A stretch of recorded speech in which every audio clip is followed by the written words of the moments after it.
மனைவிகள், அதாவது கல்யாணம் பண்ணிக்காமலே ராஜாக்கள்லாம் வச்சிருப்பாங்க இல்லையா, அந்த பெண்களை வேறொருத்தனுக்கு கொடுத்துருவேன் அப்படின்னு சொல்லிட்டு சொல்றாரு.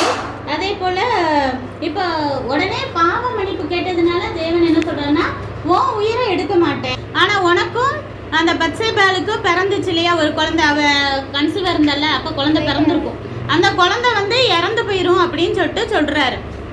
அப்போ வந்துட்டு தாவீது ராஜா ஓடி போய் தேவ சமூகத்துல விழுகிறாரு. நான் எப்பேற்பட்ட ஒரு சாதாரண நிலைமையிலேருந்து எனக்கு ராஜ பதவி கொடுத்தீங்க, ஆனால் நான் எப்படி அதை மறந்துட்டு நன்றி மறந்துட்டு இப்படி ஒரு தப்பை பண்ணிட்டேனே, பாவத்தை செஞ்சுட்டேனே, துணிகர பாவத்தை துணிஞ்சு தப்பு செஞ்சுட்டேனே சொல்லிட்டு முழங்கால் போட்டு அழுது ஃபாஸ்டிங் இருந்து ஜெபிக்கிறாரு.